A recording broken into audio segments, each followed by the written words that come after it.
You know, every single day we're just bombarded with numbers, right? Headlines, stats, percentages. But what's the real story behind them? So today we're going to pull back the curtain and take a journey through a statistical study, from that very first question all the way to the final conclusion. And it really all boils down to this one question. How do we make good choices when we just don't have all the facts? I mean, think about it. You do this every day. Whether you're picking a restaurant based on, a dozen Yelp reviews, or on a much bigger scale, how public health officials make massive decisions. We're always trying to navigate this fog of uncertainty. So, what's our main tool for this? Well, it's statistics. And hey, don't let that word scare you. Forget the crazy formulas for a second. Just think of statistics as a kind of technology, a powerful process for finding clear answers in a whole mess of data. It's our guide through that fog. And the stakes here, they can be unbelievably high. I mean, take the CDC. Every single year, they use statistical analysis of flu viruses from around the world to predict which ones to put in next year's vaccine. It's a super educated guess, and yeah, they don't get it perfect every time, but it is a whole lot better than just throwing a dart at a board. Okay, so let's get into the nitty-gritty. Every single study, I don't care how big or small, it always starts with one critical choice. Who exactly are we trying to learn about? This decision right here, it sets the stage for everything, and I mean everything that comes next. Now this slide gets to a really core idea. The population is the entire group you're curious about. Let's say every single nurse in a hospital.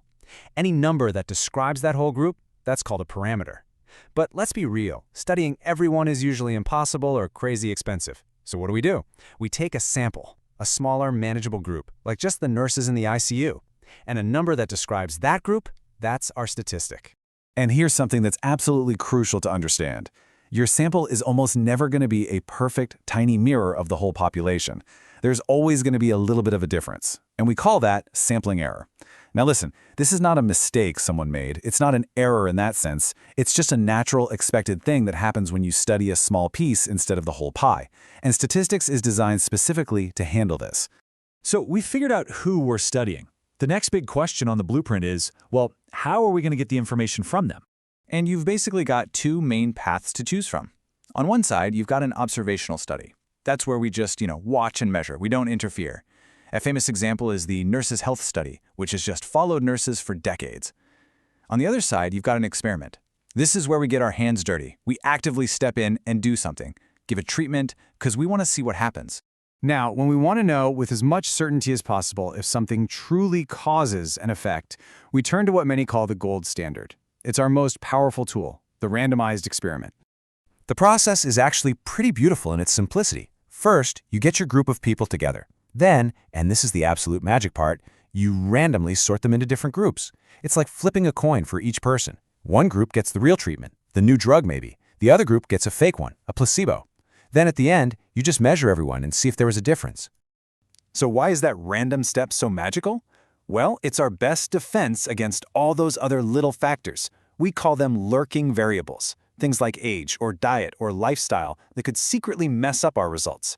By randomizing, we basically ensure that all those things get spread out evenly between the two groups. It makes the comparison as fair as humanly possible. And the whole reason we even need that fake treatment, the placebo, is because of this totally wild phenomenon. The placebo effect is real and it is powerful. Get this, studies have actually shown that a placebo injection can be more effective than a placebo pill. Why? Because our brains just think an injection is a more serious treatment. It's incredible proof of how much our minds can influence our bodies. And to make an experiment even more rock solid, even more bulletproof, we use what's called a double-blind design. This is so cool. It means that not only do the patients not know if they're getting the real drug or the placebo, but the doctors and nurses interacting with them don't know either. It completely removes any chance that anyone's hopes or expectations could accidentally influence the outcome. It's the ultimate bias buster. Okay, the study is done. We've collected all our measurements. Now we're sitting on a big old spreadsheet full of numbers. The next critical stage is turning all that raw data into actual insight. How in the world do we find the signal in all of that noise? I love this example because it just hits the nail on the head. Context is everything. A single number, like getting a 73 on a test, means absolutely nothing by itself. Is that good? Is that bad?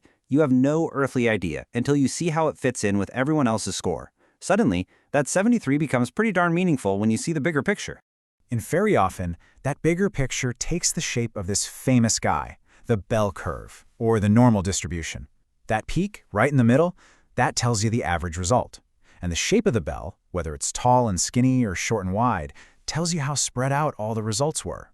It gives us a beautiful, clear picture of what happened to the group as a whole, instead of just a bunch of random isolated numbers. All right, we have come a long way, haven't we? We've gone from asking a question, to drawing a blueprint, to actually running the study, and finally, to making sense of the data. So let's wrap this all up with what I think is the single most important lesson from our whole journey. If you remember just one thing from all of this, let it be this. A splashy headline or a shocking statistic is meaningless until you know how they got it. Was it a good experiment? Was the sample chosen well? Was it double-blind? That conclusion, that final number, is only as trustworthy as the journey taken to reach it. And so, that leaves us with one final thought. The next time you see a news report or an article online making some huge claim, you're empowered now. Instead of just taking it at face value, what's the first question that's going to pop into your head? You're going to ask, okay, but how do you know that?